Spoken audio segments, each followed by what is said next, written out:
So let us roll right on through to our Monday Night Raw review. And I will give this Raw credit. They set the tone perfectly because we start this Raw with the Conqueror, Brock Lesnar, and of course his advocate, Paul Heyman. And Heyman is pissed. He comes out and more or less says, hey, Brock Lesnar got cheated last night. Brock Lesnar dominated The Undertaker. Brock Lesnar made The Undertaker tap out. Heyman then proceeds to show video evidence of said tap out. And I love how he really talks up the submission here. Says, it was the first time in your 25-year career when you tap out, you're pretty much saying to that man that he's better than you. Hey man, never forget Kurt Angle made him tap out too. That's right. See, I remember that, but I'm just going in the context of this promo. Never forget those SmackDowns, man. How did they end up treating that result finish? Because was that like a draw then? That was a draw because I remember Kurt Angle had a triangle and his shoulders were down though, so the referee counted a pin while Taker tapped out. So it was a draw, so it never counted. Yeah, and like the referee's hand hit down for 3 as Taker's hand hit down to tap. Exactly. So, I mean, if it was up to me personally, I think that it would have made sense for Taker to win that match by pinfall because from what I understand, a tap out is constituted by more than 2 taps. Right. And the fact that being said, then Taker didn't technically tap out until after the 3 count, right? Right, yeah. So Taker won in my opinion. Yeah, there you go. So even if we want to go by that, though, Taker didn't tap out on the record books to this either because it didn't get called. Yeah. So to this date, The Undertaker has never tapped out on the record books. There you go. Man. But, Heyman, though, Heyman doesn't want to hear any of that shit. Heyman's just like, hey, you were practically pleading Brock Lesnar to stop the beating he was incurring upon you. And he said, hey, look, Brock doesn't blame the referee. Referee just had a bad vantage point, man. It happens. Hey, he doesn't even blame the timekeeper. And then Brooklyn boos the timekeeper. Yeah. And then Heyman says, only in Brooklyn does compassion get booed. Yeah. Because he says, hey, the timekeeper, he just knew. He saw the tap out and he did what he thought was right. He rung the bell because he knew if he didn't, Lesnar would have kept the hold on and he would have broke Taker's arm off. So Heyman doing what only he can. And I love that too because even I was trying to figure out okay, seriously, there's never been an instance in history in any wrestling promotion that I know of where the timekeeper got to decide the match. So the fact that he went out of his way to point out why the timekeeper did what he did, he got to speak for the timekeeper and it made more sense than anything I ever thought they could do. Paul freaking Heyman, man. Yeah. Paul freaking Heyman. That was so good. Yeah, and then he pretty much gets down to brass tacks. He says, hey, Brock Lesnar wants to fight The Undertaker, and I'm not making this match for WrestleMania. I'm not making this match for Survivor Series. I'm not making this match, for Night of Champions. We're making this match tonight. And the crowd just explodes. They are so ready. Lesnar's got his game face on. They're expecting the arrival of The Undertaker. Now, if you would ask me who would have interrupted, I would have said The Authority. I don't know, maybe even Kane or something. I would have never called who did interrupt. Bo Dallas. Bo freaking Dallas. Are you kidding me? You know what, dude? Do you notice that there is a trend going on with Bo Dallas? Because he gets beat up by every legend ever. Yeah, The Rock, Sting, Lesnar. Maybe there was somebody even before Rock. But yeah, it has been a trend for a while now. And yeah, Lesnar was just the latest link in that chain. Yeah. Because what did Bo say here? Did you quote him in your notes, or do you know the gist of what he said? Because I know he pretty much rubbed in his face that he lost to The Undertaker. Yeah, he said something about how Brock Lesnar passed out. And, oh no, he said that I have good news and I have bad news. And he was like, the bad news is that last night you passed out. But the good news is, I'm sure you had a pleasant dream in your sleep. Maybe one where you beat The Undertaker. You know what, though? For as good as Bo was, and he was great here, and really, you know what? Segments like this really make me wish he was used more on television, or he'd go back to NXT and he'd find a way around that ban, because they are real. I still think he could be a phenomenal heel. Not saying main event status or anything, but he could sure as hell do a lot more than what he is doing. I mean, I think he's in a pretty good spot, getting beat down by legends every week. Yeah, I'd or say every so. couple months at least. Yeah, I mean, I guess as long as you get TV time, you're doing better than most. I mean, how are you doing, Heath Slater? But, I thought of another one, Daniel Bryan. Yeah. He came out when Daniel Bryan was making his big announcement. That's right. I don't know if Daniel Bryan beat him up, but, I mean, he verbally eviscerated him. No, Ryback did. Ryback. Oh, Ryback did. There you go. Ryback. But the best part of this to me wasn't even Bo, and that's really saying something given the legendary moments he's had, especially in NXT. Yeah. It was Paul Heyman. Because the look on his face when Bo came out, it started from just being absolutely perplexed, like, what the hell, Booker T. And then he honestly looked entertained. He looked entertained, and then it looked like, Bo, you don't know what you're doing, but far be it from me to stop you. And he left the ring. Like, your funeral, kid. And Bo's you have no idea how many Rip Bo Dallas 1990 to 2015 images I saw on Reddit within 15 minutes of that happening. Hey, look, if Michael Cole's shoe got a eulogy, Bo Dallas better have gotten one. And then he's like, but you'll beat The Undertaker. All you have to do is Bo leave. Just Bo leave, Brock. And then Brock just clotheslines him. Yeah, I mean, he said just Bo leave, but his voice cracked about 12 times more than yours just did. Exactly. And Lesnar proceeds to just German suplex the holy hell out of Bo Dallas. He does it 4 times. That's the thing, though. He only did it 4 times. But the Germans were of such high impact, or Bo sold him so well. Oh, yeah. Bo was great at selling these, because every single one, he landed on the top of his back and then flipped over onto his stomach. Right.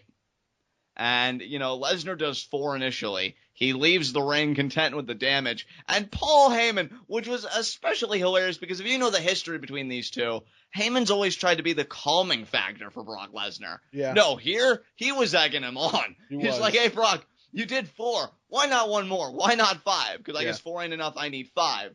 So he goes back down there and he German suplexes Bo Dallas a 5th time.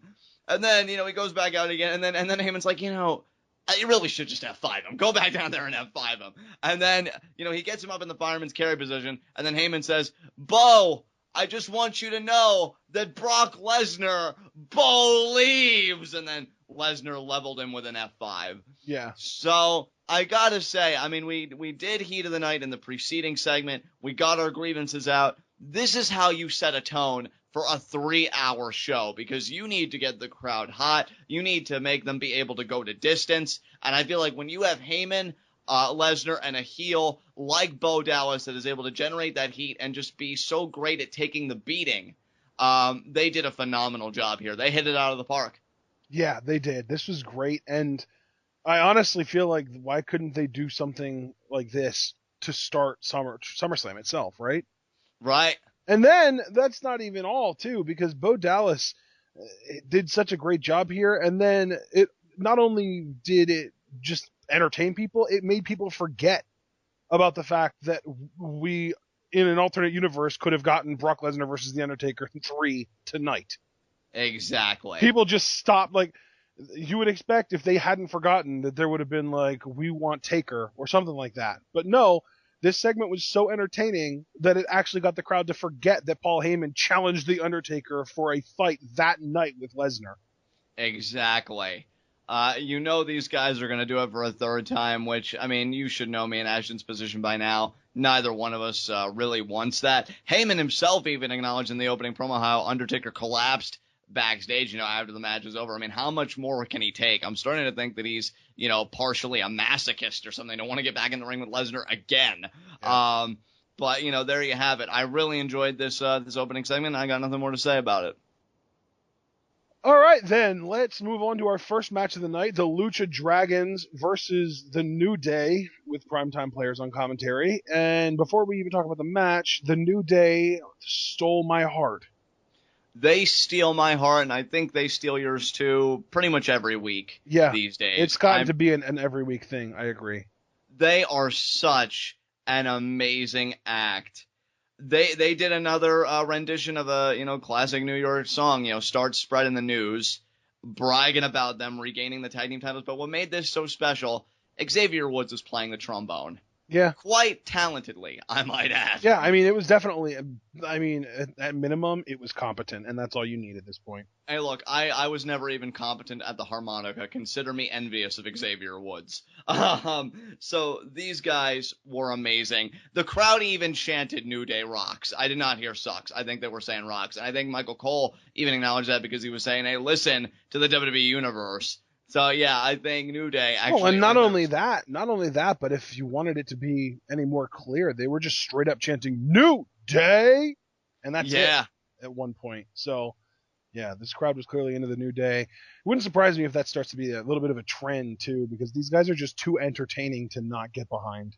See, now, if they were to ever revert back to being faces, but they kept these kinds of personalities, maybe it could work. Well, dude, that's the thing. They almost... it wasn't turned up quite this much, but they did have these personalities when they were faces. Yeah, but see, that's the difference, though. I think what you just said, turned up, because sometimes you need to turn up the volume a little bit. Yeah, that is true. And they did here, and oh my god, they're like the way better version of Too Cool of 2015. And if you want to know how much their stock has risen, I mean, to be fair, I think they make pretty quick work of the Lucha Dragons here. The Lucha Dragons do put up a fight, and it should be noted that PTP was on commentary, but they were pretty much an afterthought in my mind, and I'll get to why here in a second. Because after New Day wins this match, a familiar music hits. I wasn't familiar with it at all. It didn't register with me. I was like, oh, that looks kind of like Neville's pyro. I wonder what he's doing to come out and talk to the New Day. Yeah, the pyro threw me off, but then like the first 2 seconds of the music, I'm like, no way. The Dudley Boyz have returned. Bubba Ray. Dudley Boyz are back. Yeah, Bubba Ray and Devon. The New Day just looked like, what the hell is this? And the Dudley Boyz pretty much lay New Day out, and Xavier Woods got the worst of it. He got a what's up headbutt, and that wouldn't make him feel too good. And I love how he sells pain, because you could even hear him screaming, and just everything Xavier Woods does is hilarious. But then they did the whole get the tables. The crowd was in a frenzy this entire segment, especially when Bubba told Devon to get the tables. They just exploded. Yeah. And they did. Dude. Bubba didn't tell Devon to get the tables. The crowd told Devon to get the tables. Bubba didn't even open his mouth. He counted down for the crowd to say it. Yeah, that's right. He did a countdown. And they did the 3D to Xavier Woods through the table. And I'd say that the Dudleys, in my honest opinion, I mean, maybe it was close given the other things that we got on the show, which we'll get to. But I think the Dudleys got Pop of the Night here. Oh, they did. Yeah, absolutely. Pop of the Night for sure. Yeah, I mean... Yeah. There was some close stuff. Jon Stewart actually got close a couple times. Yeah. Because this crowd was so smarky. But yeah, that easily the biggest pop of the night. Biggest positive reaction of the night. Let me put it that way. But I mean, dude, what does it say? And then the Dudleys afterwards, like they confronted PTP on commentary, and they're like, "Do you know who we are? We're the Dudley Boyz, and we're back." And to me, again, I'm sorry, nothing against PTP, but given this whole segment, you know, they were an afterthought. Because what does it say? You know what, though, John? This is what I want to happen. Yeah. I want for the Dudley Boyz to get into at least one match, if not a 3-match feud with PTP for the number 1 contendership for the tag titles, while the New Day feuds with the Lucha Dragons and Los Matadores, building up to, get ready for this, TLC. Yeah. We get a TLC match between the New Day and the Dudley Boyz, and the Dudley Boyz reintroduce Spike to counteract Xavier Woods. Wow, I like that. We'll see, man. Hey, anything is possible, but here's my thing for the moment. It really shows you how much of an ag New Day has become, especially as tag team heels, when they have been chosen, when the belts were put on them, so they could do this program with the Dudleys. Because say what you, and it's true, the Dudleys, I think, are coming in, they're working with the best act really on the main roster, and certainly the best tag team in the division. They have that luxury. But, I mean, they are legends. Commentary, I think, did a great job, as actually JBL, most of all, in my opinion. Oh, my God, he was freaking out. Freaking out and going over all the tag titles. JBL became a mark for the 2 minutes that the Dudley Boyz were entering the ring. Absolutely. They really put them over. They are probably the most legitimate tag team in history. I mean, if you'd want to make a case for only one of, fine, but they're still there. And the idea that New Day gets to interact with a team of this caliber, I mean, that's huge for them considering that they are, still in the tag team division. They are the tag team champions. Just when I thought the New Day, yeah, Ashton. No, go ahead.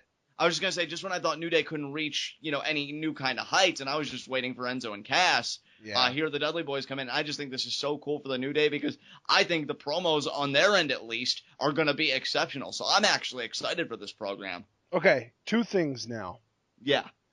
First of all, just a quick aside, the Dudley Boyz, to me, are the second best tag team of all time. Number one, of course, being the Road Warriors. Now, that being said, I think it's worth noting that this is the second time in a row that the WWE didn't give the people what they thought they wanted, and they still loved it. Because the first time, Brock Lesnar and Taker didn't happen, but the crowd freaking loved Lesnar beating up Bo Dallas. And now, they wanted Enzo and Cass. We wanted Enzo and Cass, but the Dudley Boyz came out, and we accepted it. It was fine. So I think it's strange that the WWE insists on not giving people what they want or what they thought they want and still giving them something that they do want in a roundabout way. Yeah, that's a very good point. I mean, it's funny because I would read in interviews from Bubba, and sometimes Devon would join in. Like, they didn't understand why WWE didn't have anything for them. Bubba did the whole return at the Rumble, but Devon was absent from that. And, they even said, like, well, if you ever need the Dudley Boyz, just give us a call. Well, they must have picked up the phone. Because here they are, and now they're working with the New Day. Very intrigued about where this could go, and this can only raise New Day's profile to me. So I'm excited for this. I love this, too, because there are a lot of people that really aren't into wrestling anymore that still love the Dudley Boyz. There were people coming out on Facebook talking about how happy they were that the Dudley Boyz were wrestling again, and obviously all the TNA jokes were made, like, oh yeah, they were irrelevant because they were in some other company. You know what I mean? But right. But still, like, it's bringing people back. It's bringing people back. That's the big thing. But then it's also introducing people to the amazingness that is the New Day. Yes. And see, that's the thing. And like I said earlier, it's a perfect connection too, because the New Day really is like a modern day version of Too Cool. You even have the gigantic human being in the middle dancing with the two smaller guys. Like, even the imagery is there. Right. Yeah, I love it, dude. I love it. I think it's going to be absolutely exceptional. I think it's a feud that tag team division certainly needs. And, I'm just glad the Dudley Boyz are here because we were so dependent on Enzo and Cass to generate the life in that division to be the juice that it needed. Well, now that the Dudley Boyz have stepped in, and the New Day, I'm sure, can have a plethora of material to work with, given the careers of the Dudleys, this should be a very intriguing program to be sure. So I still feel like Enzo and Cass need to get called up soon. Oh, I agree with you. But if they're stalling for time for whatever reason, at least the Dudleys, I think, could be the best distraction that we could be afforded in the division. So. And that's exactly, dude. That's such a perfect way of putting it because that's even how I feel. I feel like they are meant to be a distraction. Yeah, so there you go. Yeah, that's the WWE winding their right arm up and then they hit us with the left jab. Yeah, man, like only they can.